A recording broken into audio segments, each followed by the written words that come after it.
Hello everyone, we are welcome back to YouTube once again. My name is Satyam Singh और आप लोग देख रहे हैं सत्यम एजुकोर।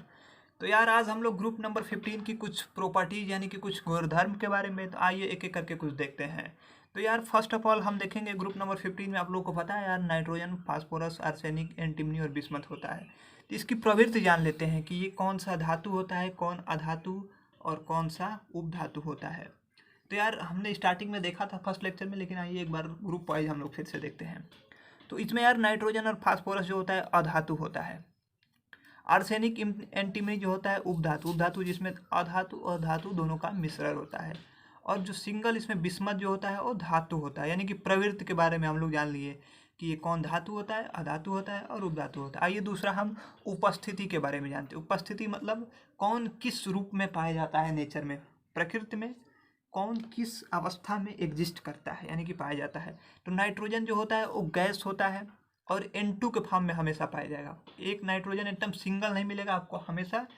आगे रिएक्शंस की जब बात करेंगे तो उसमें N2 की तरह यूज करेंगे। नाइट्रोजन जहाँ भी आएगा तो वहाँ N2 लेंगे हम, ठीक है। नाइट्रोजन जो होता है वो अधातु होता है और N2 के फॉर्म में पाया जाएगा और गैस होता है। फास्फोरस जो होता है वो भी अधातु है, ये सॉलिड है। ये बात आपको याद करना है। बेसिकली होता क्या है कि जितने भी अधातु होते हैं वो मैक्सिमम गैस होते हैं, लेकिन यहाँ फास्फोरस जो होता है P4 में पाया जाता है, अधातु भी है और अधातु होने के साथ साथ यहाँ पे सॉलिड है। तो ये ऐसा अधातु जो क्या हो, सॉलिड हो। और फास्फोरस जो होता है P4 के फॉर्म में क्या करता है, एग्जिस्ट करता है, यानी कि पाया जाता है। फास्फोरस जो होता है, 4 फास्फोरस सिंगल बॉन्ड मिलके एक फास्फोरस बनाते हैं। उसके बाद आर्सेनिक, एंटीमनी, बिस्मथ ये सारा ठोस होता है। तो यार आप लोगों ने प्रवृत्ति और उपस्थिति दोनों के बारे में अच्छे से जान लिया। तो चलिए यार आप दूसरे गुणधर्म यानी कि विद्युत ऋणात्मकता के बारे में बात करते हैं। इसको यार कहते हैं इलेक्ट्रोनिगेटिविटी। क्या कहते हैं? इलेक्ट्रोनिगेटिविटी। अब फर्स्ट ऑफ ऑल इलेक्ट्रोनिगेटिविटी होता क्या है?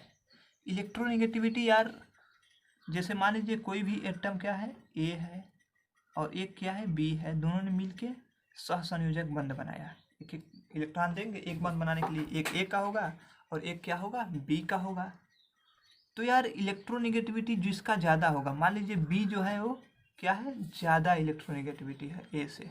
बी क्या है, ए से ज़्यादा इलेक्ट्रोनिगेटिविटी है।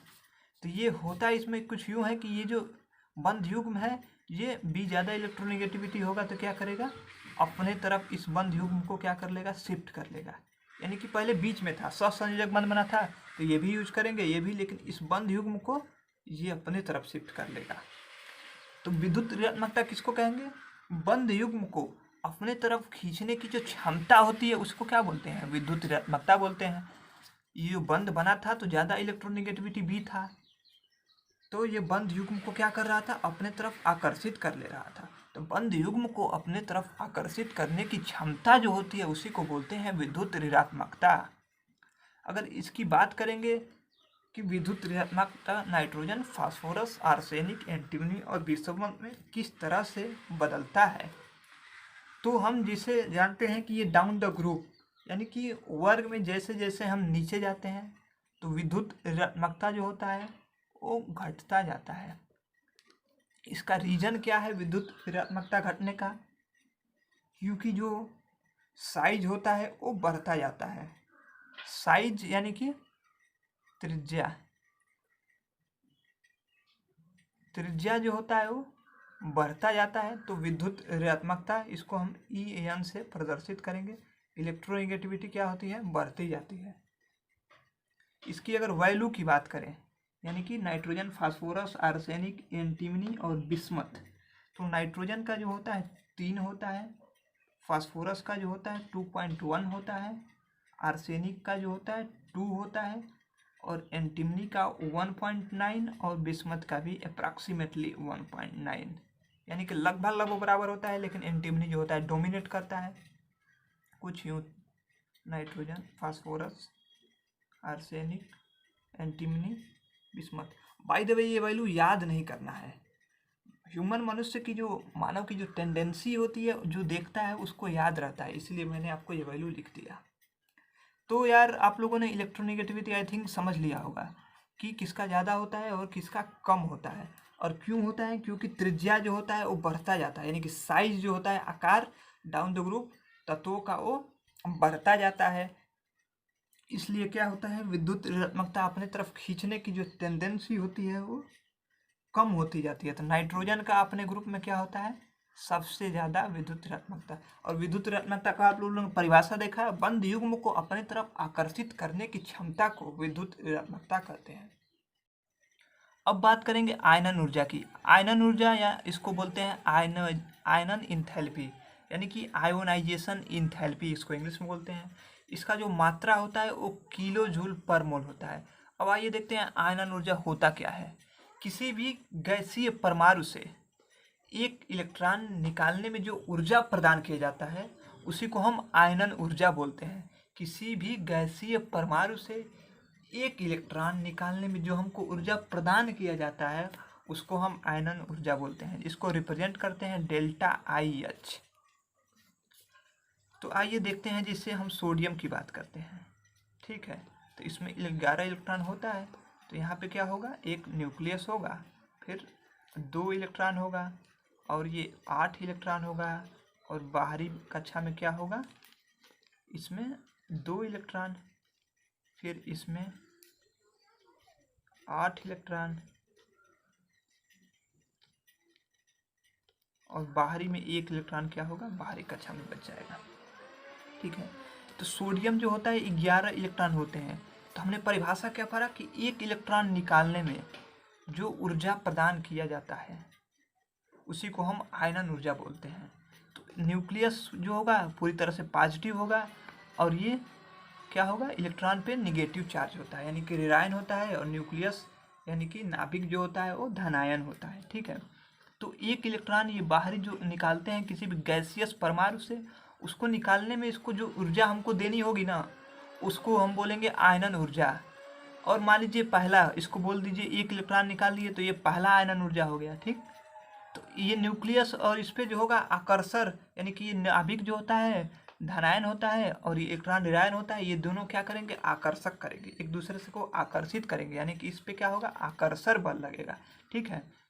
तो 1 इलेक्ट्रॉन निकालेंगे तो ये सबसे बाहर है, तो ये आकर्षण क्या होगा, थोड़ा सा ज़्यादा होगा, यानी कि आकर्षण थोड़ा सा कम होगा। अगर वही कहें कि दूसरा इलेक्ट्रॉन निकालिए, एक इसको निकाल लिए हैं, अब इसको दूसरा निकालिए, तो इस पर क्या होगा, आकर्षण बहुत ज़्यादा होगा, क्योंकि ये दूसरा कक्षा और न्यूक्लियस काफ़ी पास आ जाएंगे। तो इस पर जो एनर्जी आपको देना होगा बहुत ज़्यादा देना होगा। तो इससे क्या होगा कि ये जो आयोनाइजेशन एनर्जी यानी कि आयनन ऊर्जा दूसरा जो होगा वो पहले से ज़्यादा होगा, क्योंकि पहला जो था वो तीसरी कक्षा से हम निकाल रहे थे। तो न्यूक्लियस यानी कि नाभिक और इस इलेक्ट्रॉन के बीच की जो दूरी थी वो ज़्यादा था।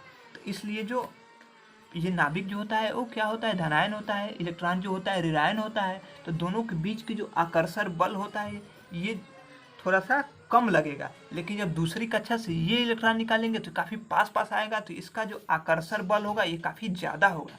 तो इसको निकालने के लिए आपको बहुत ज़्यादा एनर्जी देना होगा। यही अब इसको निकाल लेंगे और फिर इस कक्षा इसके अंदर और एक तीसरा इलेक्ट्रॉन अगर कहे निकालने के लिए आपको, तो इसको निकालने के लिए तो इसके अंदर और ज़्यादा एनर्जी देना पड़ेगा। यानी कि ये आयनन ऊर्जा किसी भी परमाणु के लिए तीसरा आयनन ऊर्जा सबसे ज़्यादा, फिर दूसरा, फिर पहला, यानी कि पहला आयनन ऊर्जा किसी भी परमाणु के लिए सबसे कम होता है, फिर दूसरा उससे ज़्यादा, फिर तीसरा उससे ज़्यादा।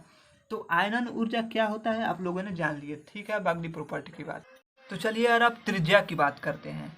तो त्रिज्या यानी कि साइज, अब देखेंगे परमाणु की साइज।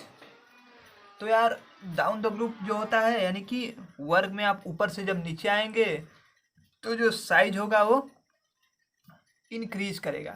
इंक्रीज मतलब बढ़ते जाएगा। इसका रीज़न ये है कि कोषों की संख्या लगातार बढ़ते जाएगी। कोषों की संख्या यानी कि आवर्त की संख्या, आवर्त की संख्या बढ़ेगी तो आवर्त संख्या जो रिप्रेजेंट करता है वही यानी कोषों की संख्या रिप्रेजेंट करता है। तो साइज जो होगा वो डाउन द ग्रुप यानी कि जैसे जैसे आप वर्ग में नीचे जाएंगे, नाइट्रोजन, फास्फोरस, आर्सेनिक, एंटीमनी और बिस्मथ का सबसे ज़्यादा हो जाएगा, क्योंकि कोषों की संख्या जो है वो ऊपर से नीचे जाने में बढ़ रही है। इसलिए बिस्मथ की जो होगी सबसे ज़्यादा साइज हो जाएगी और नाइट्रोजन का जो होगा वो सबसे कम होगा। तो त्रिज्या आप लोगों ने देख लिया कि एक ग्रुप में जब पी ब्लॉक के ग्रुप 15 में ऊपर से जब नीचे जाएंगे तो त्रिज्या क्या होगी, बढ़ेगी, क्योंकि कोषों की संख्या बढ़ेगी। अब त्रिज्या देखें दो तरह का होता है, सहसंयोजक त्रिज्या देखेंगे, आयनिक त्रिज्या देखेंगे, जो आप लोगों को बुक में दिया है। सहसंयोजक त्रिज्या मान लीजिए कोई ए परमाणु है, इसकी त्रिज्या, और कोई परमाणु बी है। अब दोनों परमाणु जब मिलेंगे तो इसका त्रिज्या दोनों एक दूसरे पे क्या करेंगे, ओवरलैप कर जाएंगे, यानी कि एक दूसरे पे मिल जाएंगे। तो इसका त्रिज्या आर ए आर बी, तो आर ए और आर बी का जो आधा होगा वो आर कोवैलेंट यानी कि आर सी से रिप्रेजेंट करते हैं। इसको सहसंयोजक को हम कोवैलेंट बोलते हैं, इसलिए इसी का सी क्या होते हैं यहाँ दर्शा दिया जाता है। तो आई थिंक आप लोगों ने सहसंयोजक त्रिज्या जान लिया क्या होता है। अब हम आगे देखेंगे आयनिक त्रिज्या के बारे में।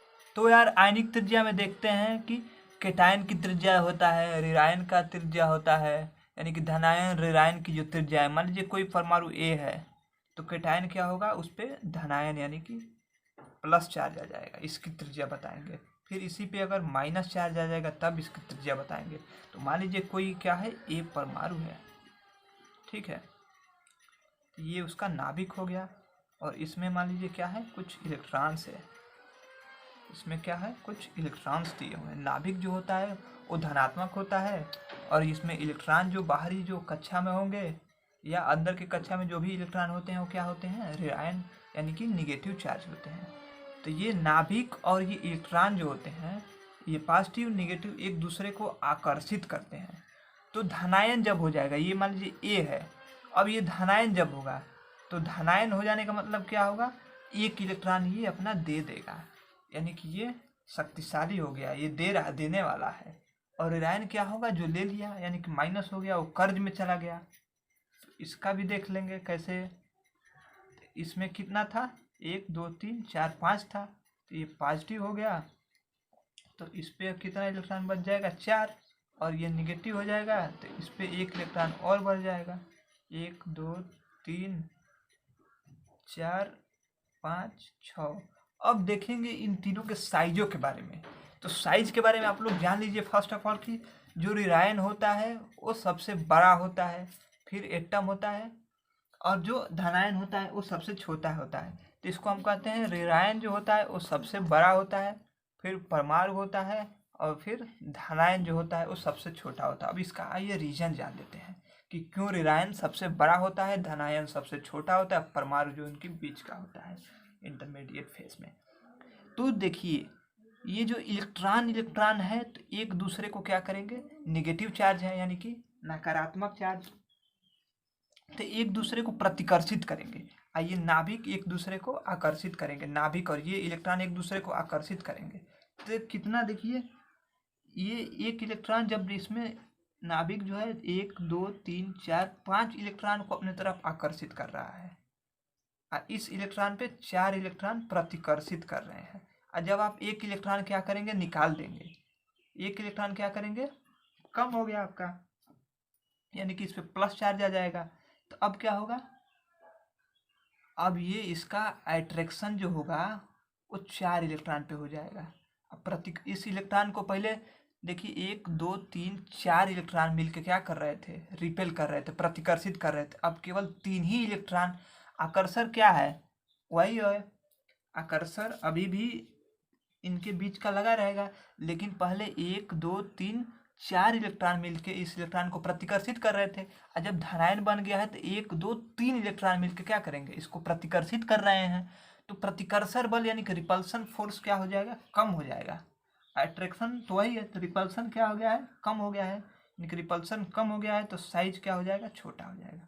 जब प्रतिकर्षण बल ज़्यादा होता है तो एक दूसरे को दूर भेजते हैं तो साइज क्या होता है, ज़्यादा होता है। अब ये निगेटिव यानी कि एक इलेक्ट्रॉन और बढ़ गया, तो यहाँ देखिए नाभिक धनायन और इलेक्ट्रॉन ऋणायन, तो 1 2 3 4 5 तो पहले से इलेक्ट्रॉन था, तो ये अट्रैक्शन तो फिर वही है, लेकिन इस इलेक्ट्रॉन को स्टार्टिंग में 1 2 3 4 1 2 3 4 इलेक्ट्रॉन प्रतिकर्षित कर रहे थे।